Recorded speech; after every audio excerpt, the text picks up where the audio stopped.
Existen noches oscuras donde susurros infantiles flotan en el aire. Sombras diminutas corren por los pasillos. Risas apagadas que se mezclan con el viento. Testigos que aseguran ver rostros pálidos reflejados en espejos y escuchan suaves llantos en habitaciones vacías. Son quizá los niños fantasmas, almas errantes, atrapadas entre el mundo de los vivos y los muertos. ¿Crees que se trata de espectros pequeños que aparecen para asustarnos? O quizás simplemente son demonios. Te invito a averiguar y a escuchar estas historias de niños fantasmas. Esto es Mundo Relatos. Lo que les voy a contar comenzó desde que me mudé a este pequeño pueblo, Romero de las Salinas. Había escuchado rumores acerca de un orfanato abandonado en las afueras. Era un sitio pequeño, de paredes aún de adobe, que algunas religiosas habían usado mucho tiempo atrás para refugiar a los niños que habían quedado sin padres después de la Revolución Mexicana. La gente comentaba en las reuniones por las noches, con un café o un trago en la mano, sobre los escalofriantes secretos que yacían en su interior. Una de esas historias que te mantenían despierto, temblando bajo las sábanas. No tenía mucho que hacer ahí además de estar con mis padres, que habían comprado un terreno grande en la zona y decidieron mudarse. De forma que me aventuré a explorar el antiguo edificio, ansioso por descubrir la verdad detrás de los cuentos macabros que tanto me habían inquietado. Pero lo que presencié en esa noche, les prometo que me perseguirán hasta mi último aliento. Mi error fue haber ido solo a ese lugar. Ver aquel orfanato abandonado frente a mí hizo que me diera un escalofrío. Creo que debí haber girado sobre mis talones y retirarme, pero no lo hice. Entré cautelosamente, con una linterna que titilaba débilmente en la oscuridad y la humedad que había por todos lados. Apenas se escuchaban algunas gotas de agua invisibles caer por las paredes. Se notaba que nadie había tocado ese lugar desde 1950, que lo cerraron porque la orden de monjas se mudó a un sitio más importante, y con ellas todos los niños, o al menos eso era lo que habían reportado. El silencio era tan opresivo, como si el aire mismo estuviera cargado de una presencia que me observaba silenciosamente desde la oscuridad. A medida que avanzaba por los pasillos, una sensación de malestar se apoderaba cada vez más de mí, como si mis propios instintos me gritaran que abandonara ese maldito lugar. Sin embargo, una fuerza me arrastraba hacia adelante, hacia el corazón mismo del orfanato. Un sonido lejano me hizo detenerme en seco. Era apenas audible, como el susurro de una leve brisa entre los árboles. Pero sabía que no era una ilusión. Todo mi cuerpo me estaba diciendo que algo me estaba siguiendo. Estaba buscando a algún vagabundo que pudiera haberse metido ahí, cuando en medio de la penumbra una figura apareció frente a mí. Una niña pálida, con vestimenta que parecía de otra época. Me observaba con ojos vacíos, su rostro marcado por una expresión de angustia. Era impactante ver a la pequeña con una piel que mostraba parte de sus huesos. Era como si hubiese sido carcomida por las ratas. Traté de hablar, pero mi voz se ahogó en mi garganta seca por el miedo profundo que me retorcía las tripas. La pequeña figura fantasmal extendió su mano hacia mí, como si estuviera tratando de decirme algo, pero las palabras no salían de sus labios inexistentes. El miedo se apoderó de mí, paralizándome por completo. Sentí como si estuviera atrapado en una pesadilla de la que no podía despertar. Retrocedí lentamente, sin apartar la mirada de aquella aparición sobrenatural que me observaba fijamente. Cada fibra de mi ser ansiaba huir, Pero como te comenté en un inicio, algo me impedía girarme y correr. Entonces, ella comenzó a moverse. Sus pies no tocaban el suelo mientras se deslizaba hacia mí con una gracia extraña que me estaba haciendo perder la cabeza. Sus ojos, o lo que quedaba de ellos, brillaban con una luz tenue y malvada. En un instante, sentí como si estuviera rodeado como por una fuerza invisible, que me empujaba hacia la oscuridad infinita que se extendía más allá de aquella habitación maldita. Mi corazón latía con una violencia que amenazaba con estallar en mi pecho. Solo cerré los ojos con fuerza, esperando que todo fuera solo una alucinación, un truco de mi mente atormentada. Pero cuando volví a abrirlos, la niña estaba frente a mí, con su mano helada sobre mi hombro. Las uñas de sus dedos me estaban apretando con fuerza. Comenzaba a lastimarme y sentía el hielo de su piel alargarse en dirección de mi pecho. Su boca se abrió lentamente, liberando un grito que se desvaneció como un eco angustioso por todo el recinto. En un instante, el aire se volvió denso y frío, como si el propio infierno se hubiera desatado en el orfanato. Fue entonces que ella comenzó a llevarme, arrastrando más hacia el interior del edificio. Grité y pataleé cuanto pude, sintiendo como si mi alma misma se desgarrara de mi cuerpo. Sentía que estaba luchando por mi vida. Poco a poco mi cuerpo comenzó a soltarse.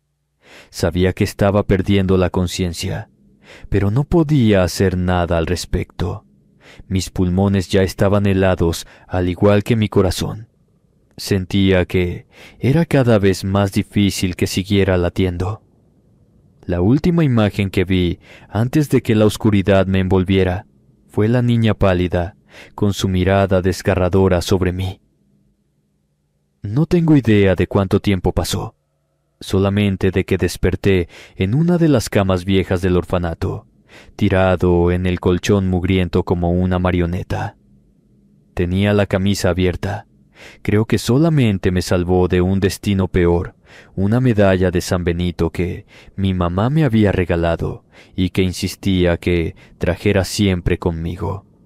Sin esperar nada más, salí de ahí lo más rápido que pude, temblando y tambaleando a cada paso, cayendo en el piso y cortándome con los vidrios que habían esparcidos.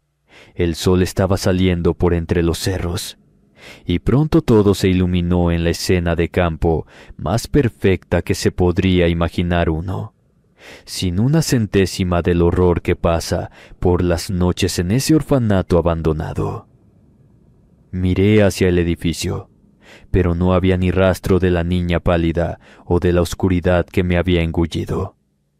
Solo quedaba el recuerdo indeseable y una certeza de que algo más allá de nuestra comprensión se agitaba en los rincones olvidados de este mundo.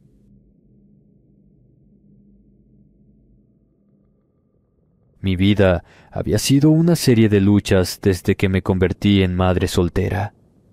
Cada día era un desafío, pero cuando encontré esa hermosa casa en las afueras de la ciudad de Toluca, pensé que finalmente podríamos comenzar una vida nueva y feliz. La casa encantadora, con un atractivo antiguo y un hermoso jardín para mi hija, Emily. Pero lo que parecía el comienzo de un nuevo capítulo en nuestras vidas, se convirtió en una pesadilla que nunca olvidaría. Las primeras semanas en la casa fueron tranquilas, y Emily, como le decía de cariño, parecía muy feliz con su nuevo hogar. Habíamos pasado de un cuarto de una sola habitación a una casa de 4 con 3 baños. Era casi una experiencia palaciega. Pero un día, noté que estaba hablando con alguien en su habitación. Al principio, asumí que era un amigo imaginario, algo común en niños de su edad. Apenas tenía 4 años, pero sus conversaciones se volvieron cada vez más extrañas y perturbadoras.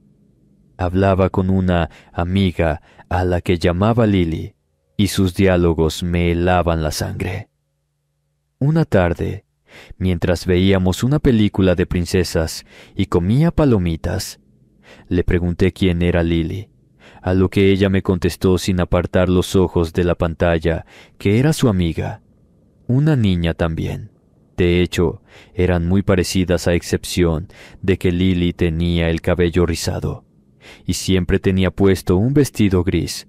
A Emily no le gustaban las faldas en lo más mínimo. No podía ignorar el sentimiento de inquietud que comenzó a envolverme. A medida que pasaban los días, los eventos extraños comenzaron a manifestarse en la casa.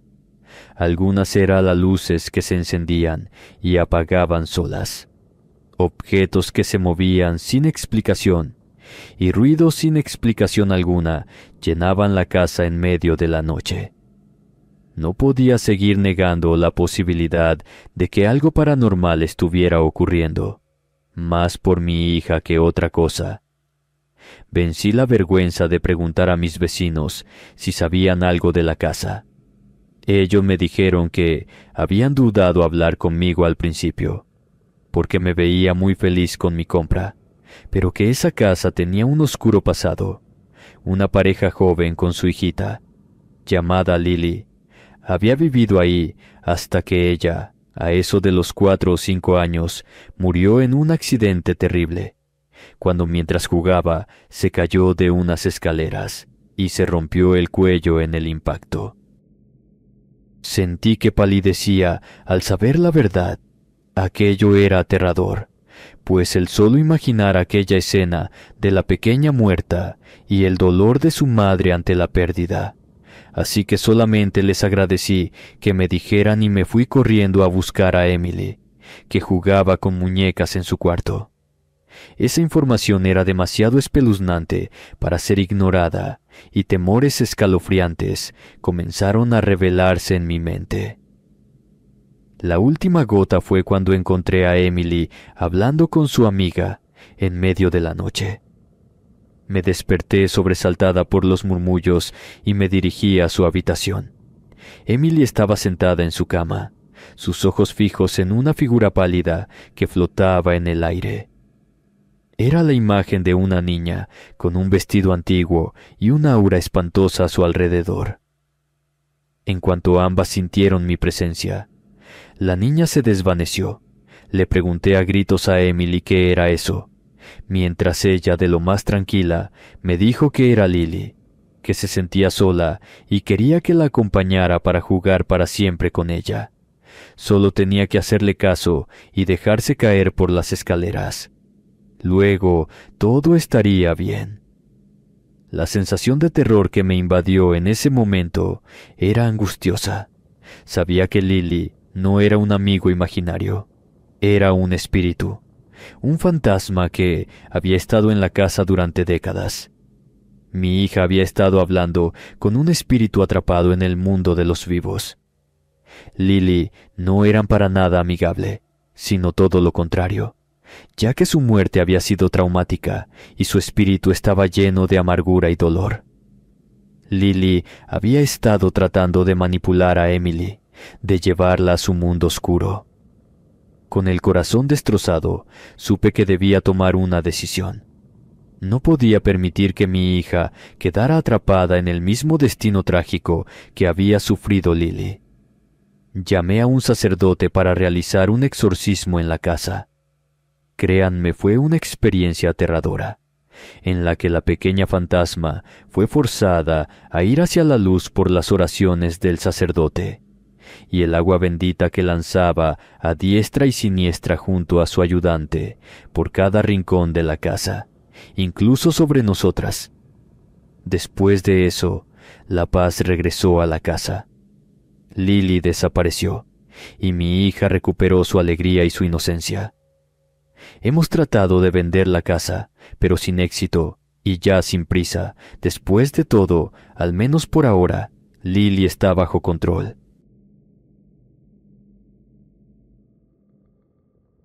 El plan de pasar un fin de semana en la cabaña aislada en el bosque sonaba como una idea emocionante cuando lo discutimos en Nueva York, donde vivo con mi madre y algunos de mis primos. Pero a medida que llegamos al lugar, el aire se llenó de un silencio incómodo. La cabaña se enarbolaba solitaria, rodeada de altos árboles y una densa vegetación. Después de que casi 10 personas pagaron el sitio y dijeron que irían, solo estábamos 3 de nosotros, Chris, Sara y yo, ansiosos por desconectar de nuestras vidas cotidianas. Decidimos explorar los alrededores antes de que cayera la noche. Mientras caminábamos por el bosque, nos topamos con algo inusual, una antigua tumba cubierta de musgo y completamente olvidada. La lápida estaba parcialmente hundida en la tierra, y apenas se podía distinguir el nombre grabado en ella. Anna, 8 años, 1897. El resto de las letras, si es que alguna vez las había tenido, se las había comido el tiempo por completo. Nos quedamos allí, en silencio, con un sentimiento de tristeza. Era espeluznante pensar en cómo una niña había perdido la vida en medio de este bosque solitario hace mucho más de un siglo. Nos alejamos, pero esa sensación de inquietud persistió. La noche cayó rápidamente, y mientras cenábamos en la cabaña, la atmósfera se volvió pesada. Fuera, el viento siseaba entre los árboles, creando un lúgubre coro de susurros. Tratamos de mantenernos ocupados con juegos de mesa y charlas, pero la incomodidad persistía. Chris fue el primero en sugerir que nos fuéramos, pero Sara le comentó, y con razón, que los caminos eran peligrosos de noche por los ciervos y otros animales que podrían chocar con el auto. Ella también se quería ir de ese sitio, pero acordamos que sería a primera hora de la mañana. Entonces tratamos de relajarnos tomando unos tragos y hablando de tonterías. Pero justo después de la medianoche comenzamos a escuchar risas infantiles. Eran risas alegres, pero completamente fuera de lugar en ese entorno oscuro y silencioso. Nos miramos uno al otro. A Sara se le escapó una leve sonrisa que se le congeló al darse cuenta que no éramos ninguno de nosotros. Además sabíamos que no teníamos vecinos por kilómetros, y el dueño de ese sitio tampoco estaba ahí. Chris se aventuró afuera con una linterna para investigar, convencido de que algún niño de los vecinos se habría escapado de su granja y estaba jugando por ahí. Pero volvió con un rostro pálido, diciendo que no había encontrado nada ni a nadie. La risa infantil continuó, y esta vez murmullos que no se entendían parecían fluir desde todos los lados de la cabaña, se unieron. Sara comenzó a ponerse nerviosa, y yo también me sentía atrapado por una sensación de ansiedad. Apenas nos íbamos familiarizando con el lugar cuando la atmósfera se volvió más tensa con cada minuto que pasaba. Decidimos dormir todos juntos en la sala. Trajimos las cobijas y un colchón. Procedimos a apagar todas las luces y nos acostamos en silencio, tratando de ignorar los sonidos escalofriantes y dormir un poco antes de irnos con las primeras luces del día. Fue entonces cuando una figura pálida e incorpórea apareció en medio de la sala. Era una niña con unos ojos vacíos y cabello que caía en desorden alrededor de su rostro. No tenía pies y flotaba en el aire con una presencia aterradora. «Ana», murmuré, recordando la lápida que habíamos encontrado antes. El espectro fantasmal de la niña no dijo una sola palabra, pero su mirada parecía atravesarnos. Psicofonías como murmullos y risas se intensificaron, llenando la habitación con un frenesí inquietante. Sara gritó, y Chris se paró en el acto. Fue corriendo a intentar abrir la puerta, pero estaba trancada, como si algo estuviera impidiendo que saliéramos. La aparición de la niña se acercó lentamente, extendiendo una mano fría hacia nosotros. Cada uno de nosotros podía sentir la hostilidad en el aire. una sensación de venganza que emana de aquel espectro. Todos sabíamos que estábamos en peligro. Finalmente, con un esfuerzo sobrehumano, Chris logró abrir la puerta a patadas y corrimos hacia afuera, con la risa de la niña siguiéndonos de cerca. Tratamos de encender el auto, pero no funcionaba, así que nos refugiamos en la oscuridad del bosque. Sin mirar atrás corrimos hasta que finalmente los sonidos cesaron mientras veíamos las luces de una casa vecina. Tocamos a la puerta y el hombre anciano que nos vio se sorprendió que hubiéramos corrido tanto por el terreno escabroso del bosque. Nos invitó a pasar a su casa y le contamos lo que había pasado. Creo que no nos creyó mucho, pero al menos pudimos quedarnos en un sitio seguro hasta que salió la luz del sol. Regresamos a la cabaña al amanecer. Ana había desaparecido al igual que su tumba. Chris abrió el auto y nos dimos cuenta de que la batería estaba completamente muerta y por eso no habíamos podido irnos. Él reparó el vehículo con piezas extra que llevaba y nos largamos de ahí inmediatamente. Nunca supimos qué otros secretos sombríos guardaba ese lugar.